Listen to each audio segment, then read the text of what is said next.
Graphics, visual styles. So there are different ways to show what we're looking at right here. You don't always have to look at it in this hidden line mode with just black and white. You can also add some color to this as well. This is found right down at the bottom of the view. It's called Visual Style, Hidden Line. So these are your visual styles or your views. When you click on them, the first one is wireframe. And this one can be useful at times when you're trying to use it as kind of an X-ray mode. Perhaps there's something behind where you're working that you want to click on and you wouldn't otherwise be able to click on it. And you can't otherwise pick on it because it's in a wireframe mode.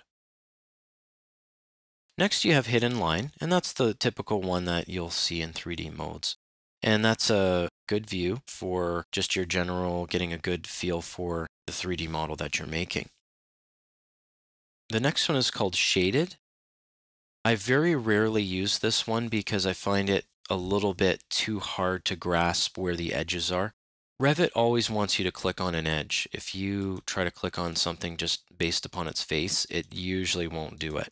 What you'll want to do is pick, instead of shaded, you can say shaded with edges. And shaded with edges gives you both the shade and the hidden line, best of both worlds.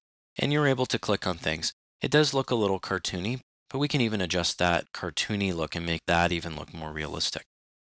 Next mode you have is consistent colors. And that might be funny. What does consistent colors mean? Well, sometimes when you pick a color for a shade, you really want it to stay that color. Whereas shaded with edges, what it does is it provides a little bit of ambient light. So you'll notice that this roof is really just one color. And our eyes are telling us, yeah, that's just one color. But really, if you were to zoom in, those are two separate colors. That's a darker blue than that. Now, if I were to change this to consistent colors, everything there, all that blue is exactly the same. And sometimes, again, when you're trying to use the shade tools for colors and for design, that way you want that to be consistent. Next, you have realistic. Now, you look at this, and our model is very simplistic, and we don't really have a lot of materials applied to things. If I were to just zoom in here, you'd see that the grass has sort of a grass texture on it. If this wall, let's say it were brick, I'm going to temporarily change that, and I'll change it back later. You can see here, when I zoom in, it sort of has that brick feel to it, as opposed to just being a cartoon lines with a color. It gives you a little bit more texture. This can be a good look if you combine it with another couple of tools, and I'll show you those just briefly. Now, if we just look over here in this other section, this is another button. It's called Shadows, but it has a number of different graphic overrides within that. If I were to just click that on, and I'm going to go to Graphic Display Options. You'll notice here that there's a number of different things. So you can change the sun intensity, apply. You notice it just got brighter. You can say, I want my indirect light, sort of like ambient light, I want that to be brighter. I want to cast shadows. Apply that. Now you can see shadows. I can choose ambient occlusion. Apply that. And what ambient occlusion does, it's sort of subtle, but just watch near the ground where there's another object. Ambient occlusion accounts for that, and it says, okay, well, that'll be darker than just around the building. And that gives it yet a little bit more realism. You also have a gradient background, and that can make things yet more realistic. If I say, okay, now right now, you can't really tell much about a gradient background, but if I were to just orbit, you can see there, that's blue. Why don't we take what we've learned here and apply it to a camera view and see what other options we can put in there. Okay, so before we flip back to our camera view where we're going to apply these a little bit differently, let's just undo a little bit, and we want to put this back to where it was as far as the wall types and so on. So I'm just hitting undo. You can see there's the wall type. So now it's back shaded with edges. That's a nice view. And we can just confirm that shaded with edges is, there we go, that's a good one to use usually. Okay, let's click on 3D Views, Exterior.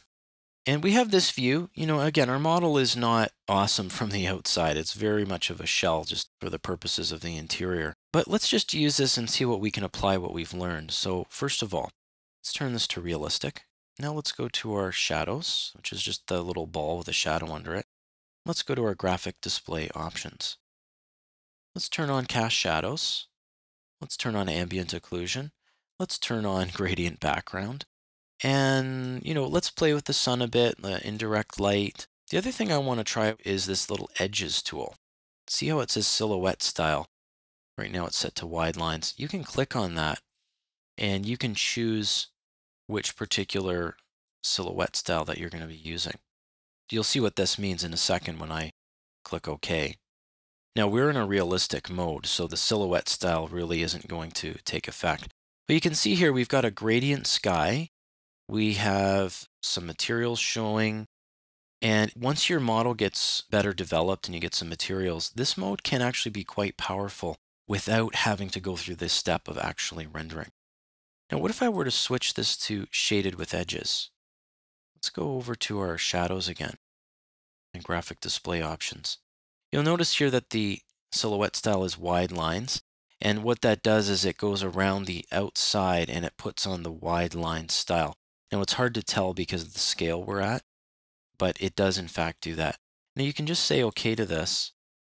And you can see that it's starting to give it a little bit more of a artistic feel to it and a little bit more depth to what we're working on.